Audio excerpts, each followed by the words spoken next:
Health insurance ఎంత తీసుకోవాలి? ఇది చాలా మందిని తొలిచే ప్రశ్న కదూ. తక్కువ తీసుకుంటేమో రేపేదన్నా పెద్ద ఖర్చొస్తే సరిపోదేమో అని ఒక టెన్షన్. అదే ఎక్కువ తీసుకుంటే అనవసరంగా ప్రీమియం కడుతున్నామేమో అని ఇంకో డౌట్. సో ఈ కన్ఫ్యూజన్ చాలా కామన్. సరే, ఈరోజు ఈ చిక్కుముడిని పూర్తిగా విప్పేద్దాం. అసలు మనకి ఎంత కవర్ కావాలో ఒక హేతుబద్ధమైన పద్ధతిలో తేల్చుకుందాం.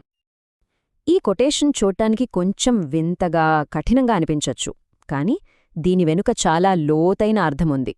ఆలోచించండి, ఒక కోడి ఉంది. దానికి ప్రతిరోజు యజమాని వచ్చి మేత వేస్తాడు. దాంతో దానికేమనిపిస్తుంది? నన్ను చూసుకోవడానికి ఒకరున్నారు, నా లైఫ్ సేఫ్, అంతా సాఫీగా సాగిపోతుంది అని ఒక తప్పుడు ధీమాలోకి వెళ్ళిపోతుంది. కాని అసలు నిజం వేరు కదా. మన జీవితాలు కూడా చాలా వరకు ఇలాగే ఉంటాయి. ప్రతిరోజు మన రొటీన్లో మనం ఉంటాం. మనకేం కాదులే, పెద్ద పెద్ద ప్రమాదాలు మనదాకా రావులే అని ఒక భ్రమలో ఉండిపోతాం. కాని ఈ ఆలోచన విధానమే మనల్ని ఇన్సూరెన్స్ విషయంలో తప్పుదోవ పట్టిస్తుంది. సో ఇక్కడే మనందరం ఫేస్ చేసే ప్రాబ్లం ఉంది, మన పర్సెప్షన్ ప్రాబ్లం. అంటే మనం కోడిలా ఆలోచిస్తున్నామా? మన డైలీ లైఫ్ ఎక్స్పీరియన్స్లు ఎప్పుడోగాని జరగని పెద్ద ప్రమాదాల గురించి మనల్ని సరిగ్గా ఆలోచించనివో. దాని ఫలితమే ఇన్సూరెన్స్ విషయంలో మనం తీసుకునే రాంగ్ డెసిషన్స్. సరే, ముందుగా మొదటి అపోహ చూద్దాం. ఒక 2-3 లక్షల కవరుంటే చాలదా అని చాలామంది అనుకుంటారు. ఎందుకంటే వాళ్లకు తెలిసినంతలో హాస్పిటల్ బిల్స్ అంటే ఏముంటాయి? ఏదో ఫీవర్ వస్తుంది, లేదంటే చిన్న యాక్సిడెంట్ అవుతుంది, వాటికి లక్షల్లో ఖర్చు కాదు కదా అని అనుకుంటారు. కానీ ఈ ఆలోచన ఎంతవరకు కరెక్ట్? కాస్త లోతుగా చూద్దాం. ఒకసారి ఈ స్క్రీన్ మీద చూడండి. Left side malaria, fracture, appendicitis ఇవన్నీ మనకి తెలిసినవే, మనం రెగ్యులర్గా వినేవి, ఖర్చు మేనేజ్ చేయగలిగేవి. కానీ రైట్ సైడ్ చూడండి, cancer treatment, bone marrow transplant ఇవి వస్తే పరిస్థితేంటి? ఇవి మన ఫ్యామిలీని ఫైనాన్షియల్గా కొన్ని సంవత్సరాలు వెనక్కి నెట్టేస్తాయి. వాటికయ్యే ఖర్చు మన ఊహక్కూడా అందదు. మరప్పుడు మనం అనుకునే ఆ 2-3 లక్షల కవర్ మనల్ని ఏం కాపాడుతుంది? అంటే మనం అర్థం చేసుకోవాల్సిన పాయింటేంటంటే, ఇన్సూరెన్స్ అనేది మనం జేబులోంచి పెట్టుకోగలిగే చిన్న చిన్న ఖర్చుల కోసం కాదు. అది మన జీవితాంతం సంపాదించిన డబ్బునంతా కరిగించేసే ఆర్థిక విపత్తుల నుంచి మనల్ని కాపాడే ఒక రక్షణ కవచం. దాన్ని అలానే చూడాలి. ఓకే, ఒక ఎక్స్ట్రీమ్ చూశాం. అంటే తక్కువ కవర్ తీసుకోవడం ఎంత డేంజరో అర్థమైంది.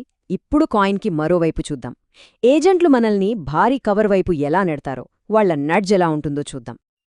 రెండో అపోహ, ఒక 50 లక్షల కవరుంటేనే సేఫ్ బెట్ అనిపిస్తుంటుంది. ఎందుకంటే ఏజెంట్లు అదే చెప్తారు, సార్ రోజులు మారాయి, ట్రీట్మెంట్ కాస్ట్స్ పెరిగాయి, 50 లక్షల కన్నా తక్కువ అస్సలు ఆలోచించొద్దు అని మనల్ని భయపెడతారు. మరి నిజంగా అంత కవర్ మనకవసరమా? ఇది వాళ్ల టాక్టిక్. ముందుగా కోట్లల్లో ఖర్చయ్యే ఏవో కొన్ని అరుదైన ట్రీట్మెంట్ల లిస్ట్ చూపిస్తారు. తర్వాత రమేష్ అనే ఒకతను తక్కువ కవర్ తీసుకుని ఎలా నాశనమైపోయాడో ఒక కల్పిత కథ చెప్తారు. ఇదంతా ఎందుకు? మనలో యాంగ్జైటీ పెంచడానికి, మన టెన్షన్ని వాడుకుని ఎక్కువ ప్రీమియం కట్టించి వాళ్ల ఇన్కమ్ పెంచుకోడానికి.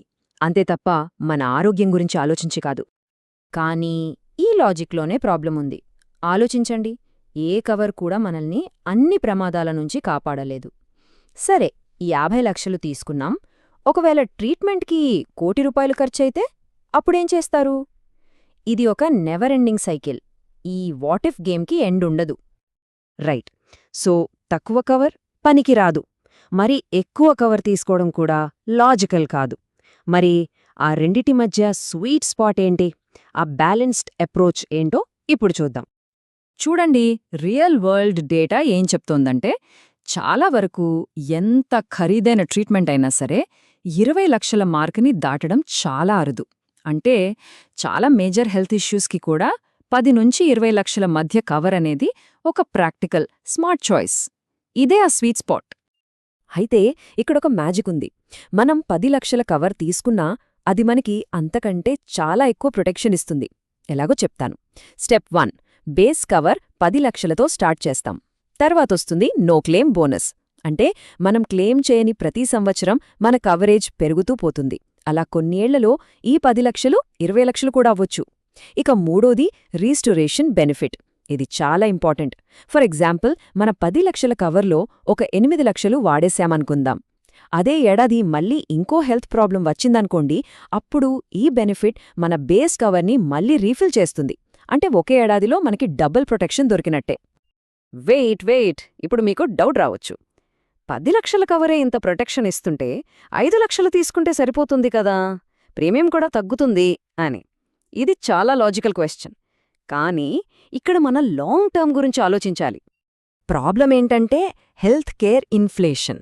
అంటే వైద్య ఖర్చులు ప్రతి ఏటా 6-7% పెరుగుతూనే ఉన్నాయి. ఈరోజు మనకు 5 లక్షలు సరిపోవచ్చు, కానీ ఒక 5-6 గడిచాక అప్పుడు అదే ట్రీట్మెంట్కి ఆ డబ్బు అస్సలు సరిపోదు. అందుకే బేస్ కవర్ని కొంచెం ఎక్కువగా ప్లాన్ చేసుకోవడం మన ఫ్యూచర్కి చాలా మంచిది. ఇంకో చాలా ముఖ్యమైన పాయింట్, చాలామంది ఇప్పుడు 5 లక్షలు తీసుకుందాంలే, తర్వాత జీతం పెరిగాక అప్గ్రేడ్ చేసుకుందాం అనుకుంటారు. కానీ ఇది చాలా రిస్కీ.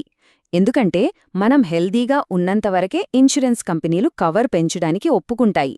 ఒక్కసారి ఏదైనా హెల్త్ ఇష్యూ వచ్చిందంటే అప్గ్రేడ్ అప్లికేషన్ని తిరస్కరించే ఛాన్స్ చాలా ఎక్కువ. సో సరైన కవర్ ఆరోగ్యంగా ఉన్నప్పుడే తీసుకోవాలి. సరే, అంతా బానే ఉంది. కానీ ప్రీమియంల సంగతేంటి? చాలామంది ఏమనుకుంటారంటే ఈరోజు కట్టే ప్రీమియమే లైఫ్ లాంగ్ ఉంటుందని. కానీ అది నిజం కాదు. అసలు ప్రీమియంలు ఎందుకు పెరుగుతాయో చూద్దాం. ప్రీమియంలు పెరగడానికి 3 మెయిన్ రీజన్స్ ఉంటాయి. ఒకటి, మనం ముందే చెప్పుకున్నట్టు హెల్త్ కేర్ ఇన్ఫ్లేషన్. రెండోది మన ఏజ్. మనం ఒక ఏజ్ బ్రాకెట్ నుంచి ఇంకో బ్రాకెట్కి మారినప్పుడు, అంటే 35 నుంచి 36కి, 40 నుంచి 41కి మారినప్పుడు ప్రీమియం పెరుగుతుంది. ఇక మూడోది, కొన్నిసార్లు ఇన్సూరెన్స్ కంపెనీయే తన పాలసీల ధరల్ని అందరికీ కలిపి ఒకేసారి పెంచొచ్చు. ఇక్కడొక పెద్ద అపోహ ఉంది, దాన్ని బద్దలు కొట్టాలి. మనం క్లెయిమ్ చేస్తే మన ప్రీమియం పెంచేస్తారు అని చాలామంది భయపడతారు.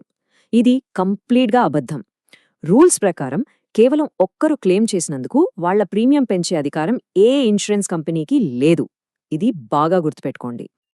అయితే చివరిగా ఒక మాట, ఒకవేళ ప్రీమియంలు నిజంగా భారంగా అనిపిస్తే ఏం చేయాలి?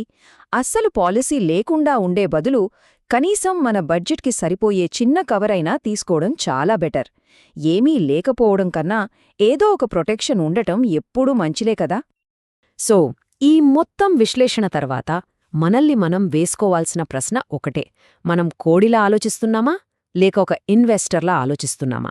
అంటే కేవలం మన డైలీ ఎక్స్పీరియన్స్లను బట్టి భయంతో నిర్ణయం తీసుకుంటున్నామా, లేక డేటాని, ఫ్యాక్ట్స్ని చూసి లాజికల్గా ముందు చూపుతో ఆలోచిస్తున్నామా? ఈ డెసిజన్ చాలా ఇంపార్టెంట్. ఈ విశ్లేషణ మీకు నచ్చినట్లయితే తప్పకుండా లైక్ చేయండి. ఇలాంటి మరిన్ని క్లియర్ డేటా ఆధారిత ఇన్సైట్స్ కోసం ఛానల్కి సబ్స్క్రైబ్ చేసుకోండి. మరో విశ్లేషణతో మళ్ళీ కలుద్దాం.